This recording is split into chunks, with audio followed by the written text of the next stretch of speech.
Yeah. Steve's always doing the cool stuff with that. Well, the I need to be the idea hard of character. tough love reminded me of that article that I found about how this Oh, woman Jesus Christ. bullied her daughter into not being fat anymore. And this woman, as you sent a couple other messages, you like showed that this author is like notorious for just offering the worst takes and worst advice on parenting.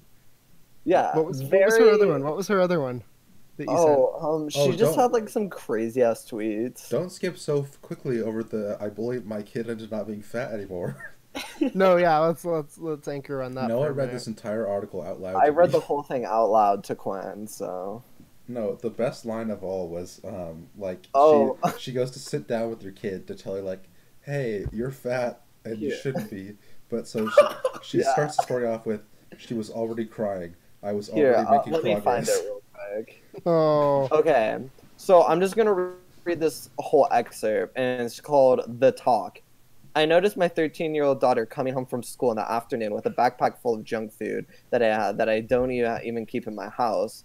I saw that she was eating pastries by the handful and those heavy, bulky plastic bins you get from the grocery. She sat at the kitchen table after eating instead of hanging out with her friends as usual, playing at the basketball court.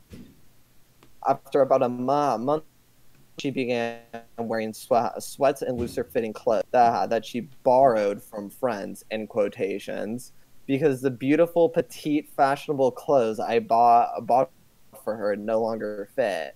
Still, I wasn't until I noticed her legs and thighs becoming alarmingly larger and fatter that she soon developed a severe rash from chafing.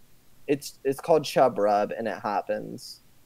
I believe I became no less than fuming, angry, blindsided, and devastated at what was happening to her. That line kind of creeps. Dude, this is a girl that has gained maybe 5 pounds. Yeah, she like probably gained like a little bit. I don't know. The mom's saying like she can't fit into her old clothes. It's like the mom's cracked. She has like. I think the mom is. But the mom's also just fucking crazy. insane. I do not think we have a reliable. Yeah, no. This lady's having body dysmorphia, but for her own daughter. that evening, being incredulous and antagonistic in panic mode, I began making off-color, cutting remarks about how big she was getting.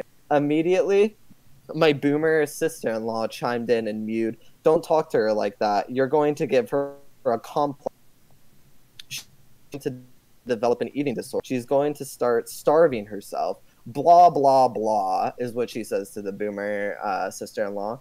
Helicopter parenting was never a tradition in my household. Never would be, and certainly wasn't going to start now. I whisked my daughter by the arm into her room. I turned on the radio to muffle our conversation from prying ears. Oh, that rules. That's the way all like good conversations with your parents start, right? Like they turn on the radio so no one can hear.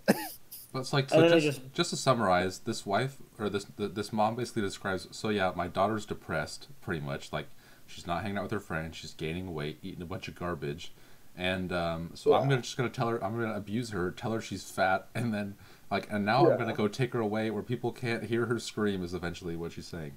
But it worked. Yeah, basically. But then here comes. We're not done yet. Yeah. But yeah, here comes the kicker. We lay on her bed together, wrapped around each other, our feet in socks indiscriminately tangled together, with her head snug into her usual nook on my.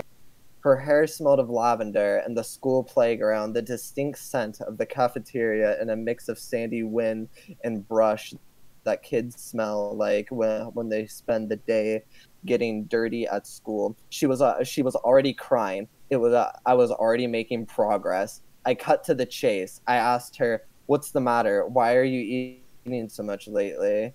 "I don't know, Mom. Just bored, I guess." Where are you getting the pastries you've been bringing home?" "I don't know. My friends give them to me." She shrugged. You're not eating those anymore, and I'm going to tell you, and you need to listen real close. So, like, pretty twisted. But it worked. No, it worked. No, it worked. She bullied her daughter into in her head it worked. Well, no, the daughter got skinnier, right? Well, yeah. So the mom found out if I call my daughter fat enough times every day, she'll eventually just stop eating altogether. Crazy how it works. But, like, yeah, she has results though. Like her daughter's like mentally broken, but yeah. I mean, yeah, like she got the results she wanted. Are we sure this is not a joke? I mean, I found this woman's Twitter, so I don't think. Well, like, I was just looking at her Twitter bio. It says, I'm a poser who fakes being a millionaire online. So I don't know if she's being ironic or not. And, like, her website... she could be being ironic. If she's ironic, right shout out.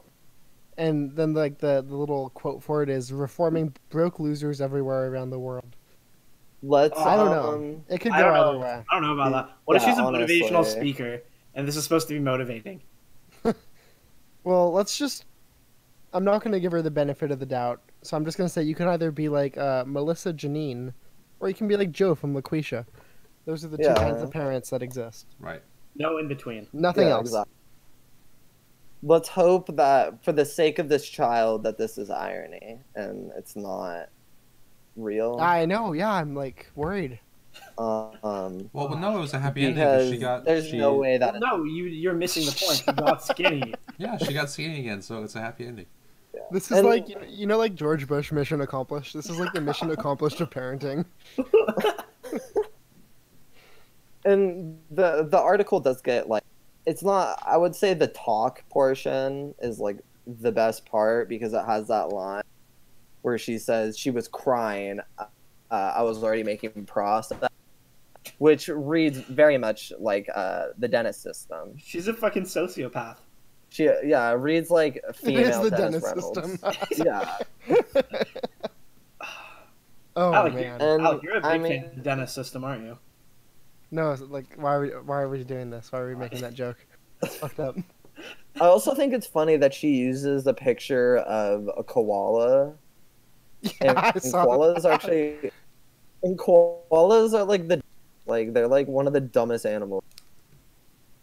Fun fact.